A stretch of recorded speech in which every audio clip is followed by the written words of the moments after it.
This clip is from the Boundary Riders podcast, and if you do enjoy this, then make sure to check out the full episode out every single Wednesday morning on YouTube and Spotify. Second and last question for Rate It or Hate It. Just for a minute. Isaac Heaney is better than Marcus Bontempelli. That's been talked about a lot this week. Fucking hell. Yeah, I do. I rate it. I think so. Actually, no, sorry. No, I hate it. I think because at least Bont's done it in some big games in finals. I'd like this could all change by the end of this year. But Bontempelli has won a premiership. He has single-handedly handled the big moments. And I think the captaincy gives it another, just a bit more pressure on him. I think, so I hate that it's very close though, but by this time next year, I may be saying otherwise, but. Look, if the Swans come out with the premiership medallion and the cup after this, then I'd say so.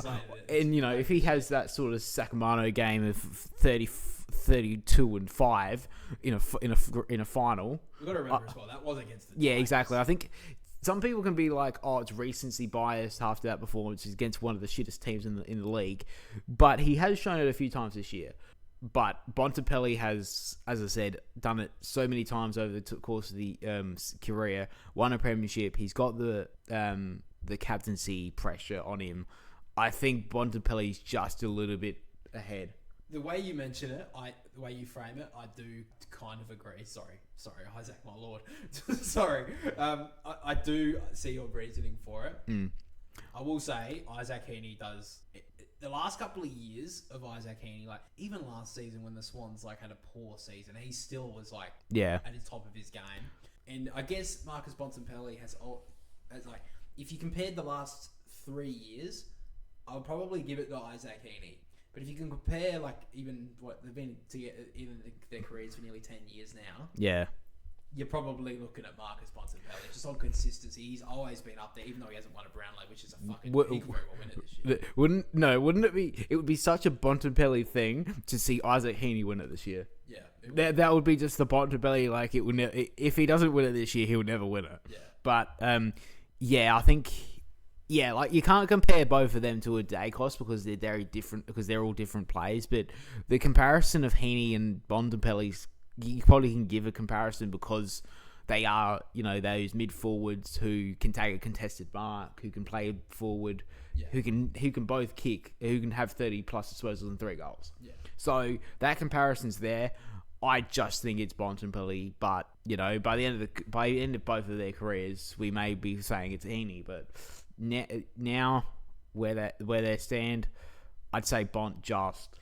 When you're looking at the best players in the game, I know you can't. It's very hard to compare the likes of a Nick Dacos to an Isaac Heaney or a Marcus Bontempelli. But if you're starting your team now, with Tassie for example, who are you throwing your money at? I would be chucking it at Isaac Heaney. I'm taking it Butters. Taking it Butters, alright. Nah, wait, are they all in their prime, or are they the ages they are now? They are. It's hard. I know. We're saying right now, so we'll go with now. So they're all at their current moment in time.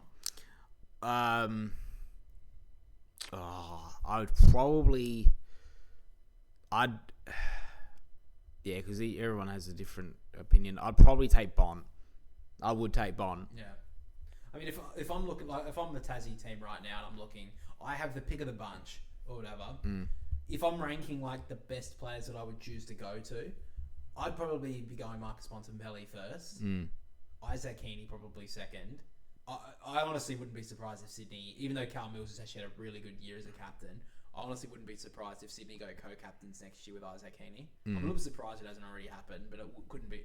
I think he is a leader out there, even though he's not a captain. But I do probably put Marcus Bontempelli on top of that. Honestly, it'd be pretty tough between Butters and Nick Dacos, to be honest. The reason why I put the likes of Bontempelli in front and Isaac Heaney in front is because I just, even just last week, even though Nick Dacos had the 37 touches, he only had 6 score involvements, and it's he can accumulate, and he's such a great player. Even when the Swans play Collingwood, I'm fucking, can you stop talking about Nick Dacos? But anyway, I'd probably put Dacos third, and then Butters, when you watch him, he is such a great player. He probably would be around 4th there for me. And then 5th, it's very tough for me. I mean, look, a lot of me, I sing his praises all the time. I would probably put Errol Goulden there, but he's not playing at the moment, so I won't put Errol there. Wayne Nasaya probably would be around the mark. Hasn't had the greatest year so far.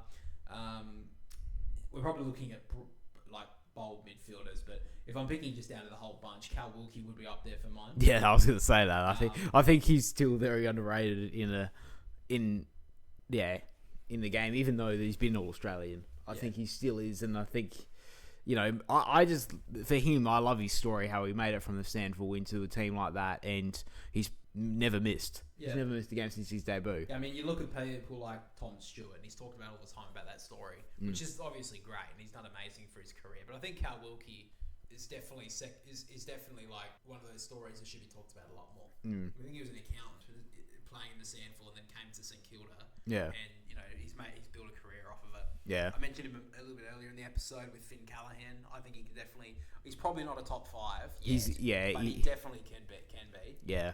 Like if it was me, I'd go. Yeah, I'd say Bont, Heaney, probably Dacos. I'd actually go Butters then Dacos, just because he's had a bit more experience in the AFL, and I think he's maybe biased as well. You can chuck it on with half a dozen midfielders, really, but even though like he hasn't had the biggest year recently, even Dawson, I think done well. I think Dawson or